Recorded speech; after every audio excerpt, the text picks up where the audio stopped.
Joining us now is someone who is a pioneer of helping to establish relations between the Gulf states and Israel and the global Jewish community, Rabbi Marc Schneier, president of the Foundation for Ethnic Understanding, and he's speaking to us from New York. And Rabbi, thanks for joining us again. You were a pioneer, also a bit of a prophet of those ties.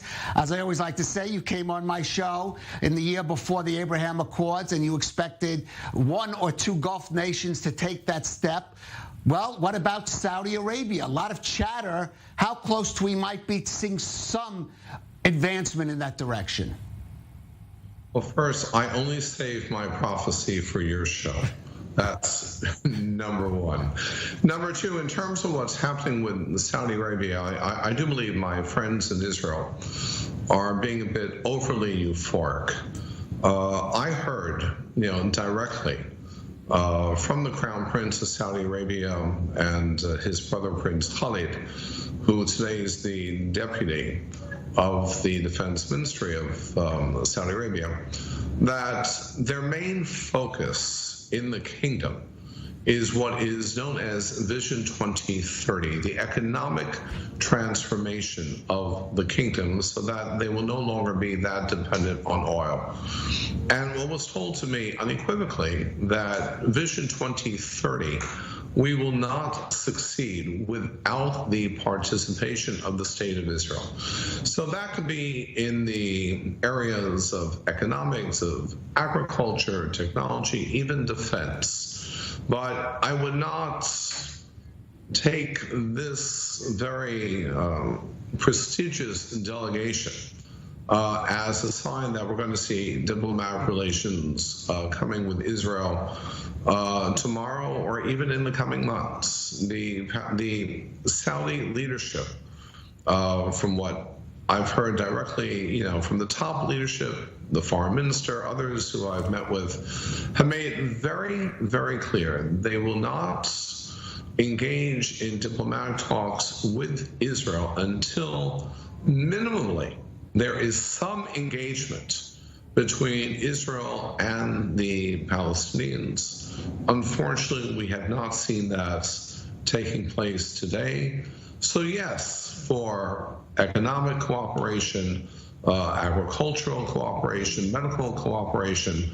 But in terms of diplomatic ties, my friend, I do think we have a way to go. All right. Well, we do know, though, that the road to perhaps having, certainly the road to having the UAE and Bahrain establish relations with Israel went through Washington, D.C., and the Trump administration played a key factor in its encouragement of that deal. Now, we are hearing some of this is around this mediation that's going on over those Red Sea Islands, that if there is also going to be any upgrade of relations with Israel, the Saudis would also like to see perhaps an upgrade of relations with the Biden administration. There is no question that whether it's Saudi Arabia, my recent success in Turkey, having facilitated the rapprochement between Turkey and Israel, there is an understanding that to get to Washington, Israel is a conduit, and that there needs to be a strengthening of relations with Israel in terms of achieving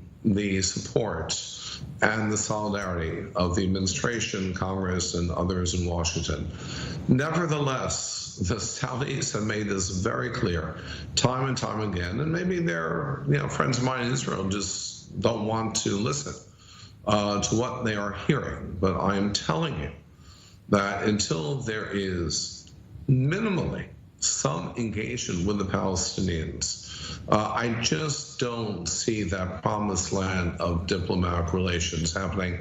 Whether it's Saudi Arabia, listen, Caleb, I was just last week in Doha, in Qatar.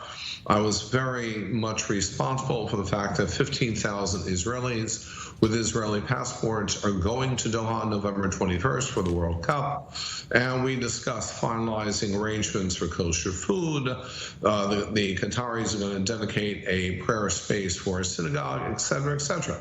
The Qataris cannot be more welcoming, to the Israelis and Jewish fans from around the world. That does not translate into diplomatic relations with Israel. Both Saudi Arabia and Qatar and others do want to see some engagement with the Palestinians in order to move forward in establishing these diplomatic ties with Israel. Okay, some engagement. There was a time the Saudis wanted to see the full adoption of its peace plan, but you're saying they, in a sense, that at least perhaps if there's even talks with the Palestinians, there might be some upgrade. There needs to be something. I was at the Peace to Prosperity Conference in Manama back in 2018. You had the participation of Saudi Arabia and Qatar and UAE and Bahrain. Unfortunately, Palestinians chose to boycott. But in speaking with Saudi officials there, there is a definitive commitment to the Palestinian people, to their economic advancement, to their empowerment, economic opportunities, but it takes two to tango. And as you just pointed out, I mean, there's not even a conversation that is now taking place between Israeli leadership and Palestinian leadership. Let there at least be some engagement, and I think we would be pleasantly surprised by the response and the reaction of countries like Saudi Arabia and even Qatar. All right, well, maybe we'll see. Perhaps we'll see something like that. Who knows in the coming year. Rabbi Marc Schneier, thank you for joining us on the Rundown again.